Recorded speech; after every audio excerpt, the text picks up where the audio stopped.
오늘 요한복음 2장 1절에서 12절 말씀을 통해서 이 가나의 혼인잔치라고 하는 제목으로 함께 나누기를 원합니다. 이 가나의 혼인잔치는요, 예수님이 이 갈릴리 가나에서 처음 행하신 그런 첫 표적으로요, 가나의 혼인잔치에 청함을 받아 가셨는데 혼례에 쓰는 포도주가 떨어지게 되었습니다. 예수님의 어머니가 이를 알고 예수님께 알리고 하인들에게 그가 시키는 대로 하라 이렇게 말씀을 하시죠. 예수님께서 항아리에다가 물을 채우라고 하신 후에 하인들에게 떠서 연회장에 갖다 주라 하자 그 물을 먹은 사람들이 이렇게 좋은 포도주를 왜 이제야 내느냐라고 하면서 떠온 물이 포도주로 변하는 그런 예수님의 첫 표적을 행하게 되고 이를 본 제자들이 예수님을 믿게 되는 그런 내용이 오늘 본문의 내용입니다.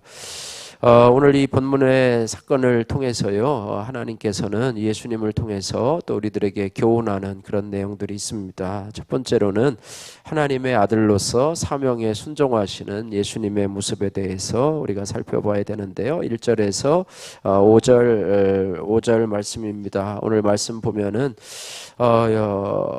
사흘째 되던 날 갈릴리 가나에 혼인 잔치가 있고 또 여기에 누가 등장하냐면 예수님의 어머니가 등장을 하지요. 예수님의 어머니가 등장을 했고 포도주가 떨어진 그 사실에 대해서 예수님의 어머니가 예수님에게 그 사실을 알려줍니다. 그런데 4절에 보니까 예수께서 이르시되 라고 하면서 어머니를 호칭하기를 여자여 이렇게 얘기를 합니다. 어머니를 보고 여자여 라고 하면 참 무례하고 참 그렇지 않습니까? 그런데 이것은 예수님의 어머니를 무시하거나 모른 척하는 것이 아니지요. 평소에 여자라고 하는 그런 호칭을 쓰지 않는데 오늘은 그것을 쓰는데요. 이것은 하나님의 아들로서 이제 주어진 사명에 순종하려고 하는 예수님의 뜻을 드러내려고 하는 것이다. 이렇게 보통 학자들은 해석을 하고 있습니다. 이에 대해서 예수님의 어머니도 여자라고 한다니 괘씸한 놈 이렇게 얘기하지 않고 거기에 순종해서 예수의 어머니도 그 말씀의 뜻을 알아듣고 하인들에게 예수님이 무슨 말씀을 하시든지 그대로 순종하라 이렇게 말씀을 하는 모습을 보게 됩니다. 이제 예수님도 이 땅에서 이제 공적인 생애를 시작하시면서 이제 당신이 하나님의 아들이심을 이 표적이라고 하는 것은요, 이를 통해서 이제 하나님의 아들 그리스도이심을 드러내는 그런 사건들이 표적이거든요. 이제 요한복음에서 이제 표적들이 많이 등장하게 되는데 오늘 첫 표적이 바로 그것이라고 하는 것입니다. 그래서 뭔가를 참 처음 하기가 참 쉽지를 않아요. 처음 한다는 것은요, 어색하고 또 참 뭔가 좀 부족한 것이 많이 있고요, 두려움도 있고 그렇습니다. 여러분들도 어떤 일을 하려고 하면 그것이 쉽지 않아요. 그러니까 첫 삽을 뜨는 것도 쉽지 않고 순종의 첫 발걸음을 내딛는 것도 쉽지 않습니다. 예수님도 이 일을 하는데 쉽지 않았을 거예요. 어머니에게 여자라고 하는 그 호칭도 어색했을 것이고 또 이런 일을 했을 때 또 이것이 또 하나님의 도우심으로 또 이 표적이 잘 일어나야 될 텐데 하는 인간적인 두려움도 있었을 것입니다. 그런데 이제 하나님의 아들로서의 이제는 한 걸음을 내딛는 순종의 모습이 오늘 본문에서 나타나고 있습니다. 우리도 새해에 내가 최우선으로 삼고 순종해야 될, 내가 한 걸음 내디뎌야 될 그런 사명은 무엇인지, 내가 성도로서 또 수정교회 성도로서 또 내가 하나님 앞에 한 걸음 내디뎌야 될 것은 무엇인지 여러분 기도하면서 또 성령께서 주시는 음성을 들으시기를 바라고요. 두 번째로 이 가나의 혼인잔치의 가장 핵심되는 이것은 뭐냐면 물이 변해서 포도주가 되었다는 것입니다. 상식적으로는 전혀 있을 수가 없는 일이겠죠. 그런데 당시 유대인의 결혼식은 일주일 동안이나 잔치를 열었다. 우리나라도 예전에 뭐 집에서 저희도 어렸을 때 집에서 뭐 포장치고 잔치 한 3일 정도는 했던 것 같아요. 근데 일주일 정도를 하게 되는데 연회 중에 이 포도주가 떨어졌다고 하는 것은 혼례를 베푸는 주인에게는 큰 수치요 창피였다고 하는 것입니다. 그래서 예수님이 이 물이 포도주로 변하는 이 표적을 행하면서 이 잔치의 이 결핍의 문제를 해결해 주고 있는 이 모습을 보게 됩니다. 그래서 물이 변하여 포도주가 됐다라고 하는 이런 화학적 변화 외에 하나님께서는 우리 삶에 결핍한 문제를 해결해 주시는 하나님. 우리가 새해를 시작하면서요, 여러 가지 소망을 가지고 있는 이유는 뭐냐면 우리 안에 결핍이 있기 때문이에요. 이런 문제도, 또 우리가 해결해야 될 문제도, 또 난적한 산재에 있는 그런 문제들도 우리에게 많이 있는데, 우리가 떨어진 포도주가 우리의 삶에 무엇인지, 우리 삶에 꼭 필요한 그런 해결돼야 될 문제들이 무엇인지를 여러분 앞에, 우리 주님께서 다 알고 계시는 이런 문제들을 여러분 주님 앞에 이 시간에 아뢰시면서 물이 변하여 포도주가 되게 하시는 역사들이 우리의 가정, 또 내 개인의 삶 가운데 이루어지기를 소원합니다. 이렇게 기도하는 시간이 되시기를 바라고요. 또한 이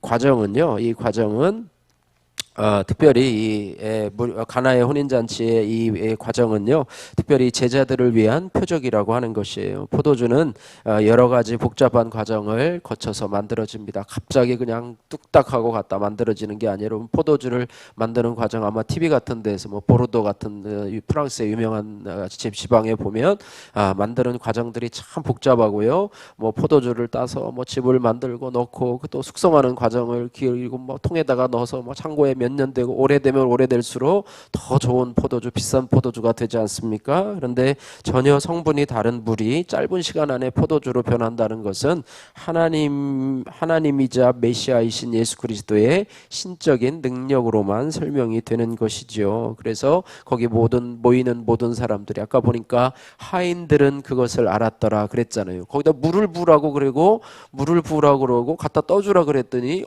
이렇게 좋은 포도주를 왜 인제서 내놨느냐 하면서 칭찬을 받는데, 하인들은 그럴 거예요. 그거 예수님이 하라고 해서 떠놓은 물인데 포도주 아닌데, 뭐 이렇게 생각했을 거 아니에요. 그러나 그것은 하나님께서 하나님의 능력을, 그리스도이심을 보여주고자 하시는 능력이었고, 그를 통해서 예수님을 이제 하나님의 아들로, 물론 뭐 이 이후로도 뭐 또 의심하고 또 여러 가지 표적을 통해서 되지요. 우리가 하나님을 그리스도이심으로 아는 것은요, 여러분의 삶들 속에서 뭐 한 가지 기적으로만 되는 건 아니에요. 어떤 분은 교회 와서 또 여러 가지 문제가 해결되고 또 병 고침을 받고 이래도 그 다음에 이제 온전하게 된 이후에는 교회를 떠나시는 분들이 많아요. 그래서 이런 작은 경험들이요, 여러분들의 삶 속에 자꾸 누적될 때 우리의 신앙은 점점점 견고해지는 줄로 믿습니다. 그래서 물이 변하여 포도주가 되는 이러한 경험들, 하나님이 아니면 해결할 수 없는 이런 문제들, 여러분들 이런 것들을 통해서 하나님이 그리스도이심을 체험하는 그런 은혜가 있기를 주님의 이름으로 축복합니다. 내 인생의 표적이라고 하는 김진주님의 큐티인 간증입니다. 이혼 위기에 있던 저는 언니의 권유로 교회에 다니기 시작하였습니다. 예배 시간에 유아 세례를 받는 부부들의 모습을 보면서 참 부러운 마음이 들었습니다. 그러나 저는 첫째를 임신했을 때에 허리 디스크와 임신 중독증 조산으로 고생한 데다가 남편과 갈등 중이었기에 아기 생각을 접었습니다.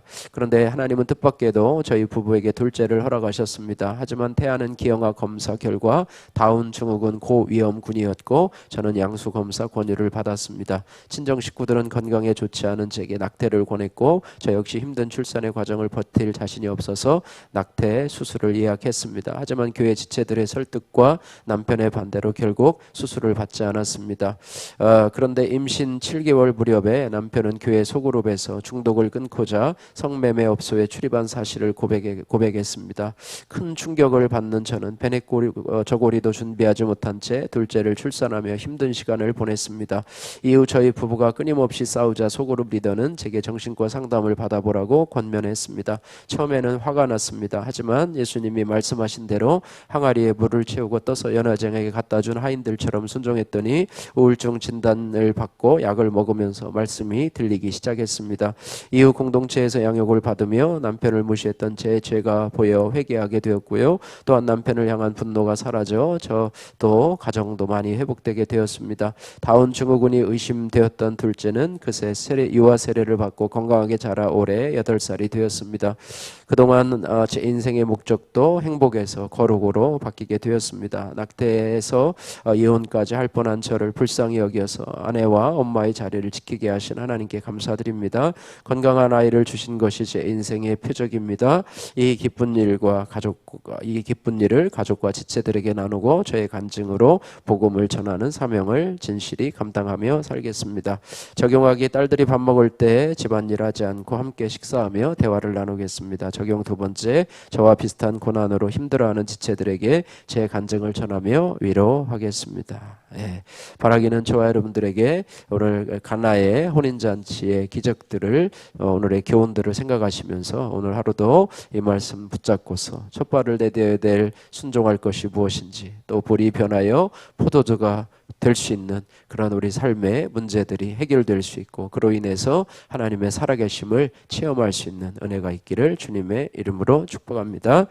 기도하겠습니다. 살아계신 하나님 아버지 감사합니다. 예수님의 첫 표적인 가나의 혼인잔치의 기적을 통해서 하나님 우리에게 교훈 주신 하나님 감사합니다. 하나님 아버지, 하나님의 아들로서 순종하면서 첫걸음을 내디었던 것처럼 우리도 하나님 우리에게 주시는, 개인에게 또 가정에게 주시는 사명의 첫 발걸음을 내디딜 수 있도록, 또 경건의 첫 발걸음을 내디딜 수 있는 그런 용기를 더하여 주옵소서. 특별히 아버지, 물이 변하여 포도주를 만들어 주시는 주님, 우리 삶의 결핍한 문제를 알고 계시는 주님 앞에서 하나님 아버지, 우리의 삶이 물이 변하여 포도주가 되는 그런 기적의 역사가 일어날 수 있도록 우리가 주님 앞에 늘 아뢰며 채워주시도록, 넘치도록 채워주실 주님을 바라며 기대하게 하여 주옵소서. 하나님 아버지, 주님을 늘 체험할 수 있는 그런 기도를 통해서 하나님만이 살아계신 분임을, 또 그분만이 우리의 삶의 문제를 해결할 수 있는 것들을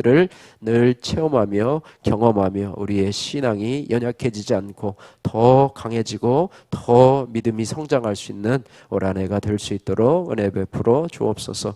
예수님 거룩하신 이름으로 기도드립니다. 아멘.